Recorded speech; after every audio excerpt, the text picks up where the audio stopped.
Caulk will be your best friend by the time you're done with this project. You will use a lot of it.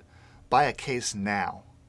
Trying to maintain airtightness in our construction is the primary concern here, so we will caulk every screw hole, every seam, anything on the floor, walls, ceilings, and any place that air could possibly get through. You'll caulk it.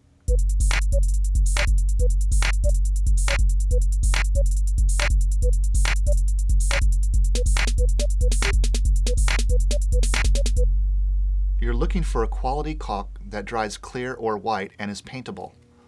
Opening the tube is easy with a box knife. Just slit the tube at an angle and puncture the nozzle with a long nail or the opener that is sometimes attached to your caulk gun.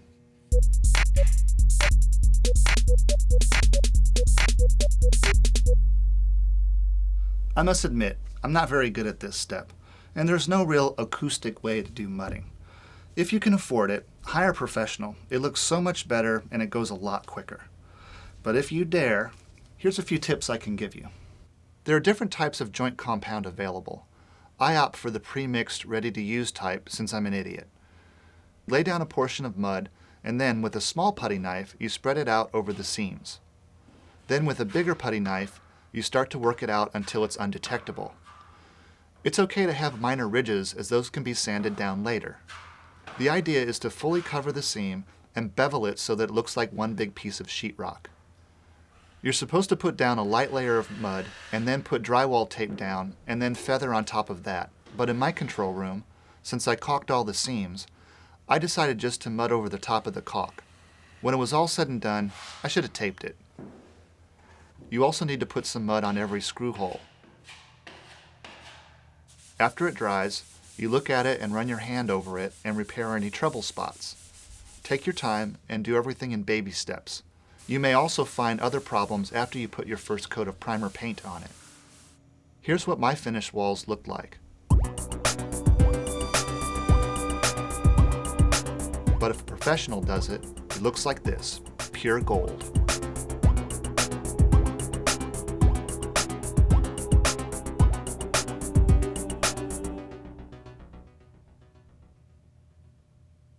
We've probably all painted at one time or another, and the fun part about this is that the floor's not finished, so you can slop around all you want.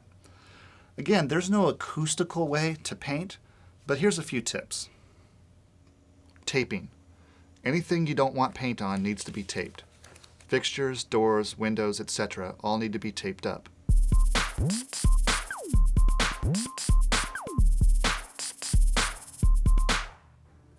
Paint is cheaper than labor, so use a lot of it, and you can get really good results with 2 coats of primer and 2 coats of paint.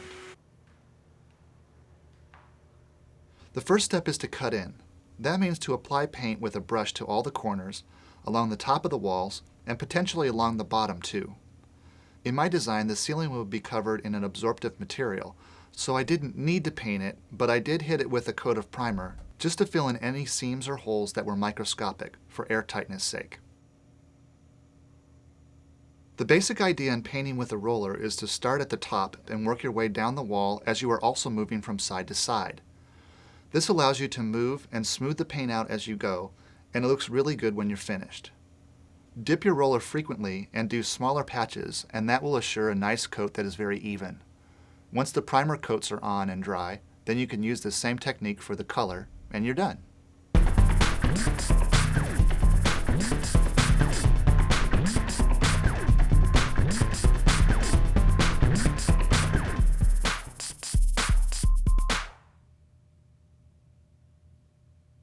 How will you finish your floor?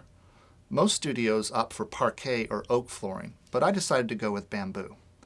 The reason I decided to go with bamboo is that there's lots of manufacturers that have different finishes and a wide variety of colors. Bamboo is harder than oak, you don't need to refinish it, and it's good for the environment.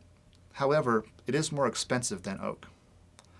Most of the installation is either glued or nailed in place, but I found this one particular manufacturer, which is the Springwood Long Strip Click, which is a tongue and groove variety with a micro ridge. The installation is easy in that the pieces all snap together, which makes the floor all one piece that's floating, and it's not glued or nailed down in place. That way, if a piece does go bad, I can undo the floor, put the new piece in, and then snap it all back together again. It just made sense for me. First step is to clean the floor. Sweep it well and then vacuum. Then you lay down an underlayment, which is a thin piece of foam that looks sort of like a yoga mat. They call it acoustical underlayment. The idea is that it's a small cushion between the finished floor and the subfloor and stops any clicking that might happen as the floors interact with each other. After we lay down our cushion, then we can put in our first piece. This particular flooring is directional in that it has a tongue on the front edge and one on the side. The opposite side has a groove, as does the back. The tongues point towards the direction you're going in. Since our walls are angled, a 90-degree corner will not work, so we use our angle tool to measure the angle we need, pencil it on one piece, and cut with a miter saw. Now, as you can see, the piece fits nicely, but even if it's a bit off, that's okay, because we will install a baseboard later, which will cover any inconsistency. The next piece wedges together, and you really just need to hit it together and it locks in place. Each successive row needs to be staggered from the previous row's seams so that the joining connections are in different places on the floor. Here's how the microgroove works. They just come together and lock in place. This can be accomplished either by hand or by gently tapping on it with a hammer, but use a scrap piece of wood to protect the edges. So this is a fairly simple and straightforward install, but it's a bugger on the knees, so take your time and you won't be crippled in the end.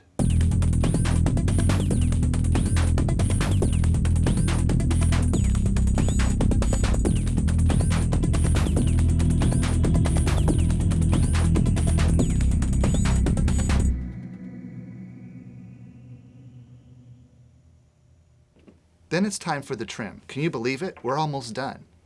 Choose a baseboard trim that you like and figure out how much you will need in total length. These pieces are usually pre-finished, but you can paint them if you like. I used a combination of light glue and finish nails to hold them in place. You will be using the angle tool again to cut a bevel edge, so the trim fits nicely together.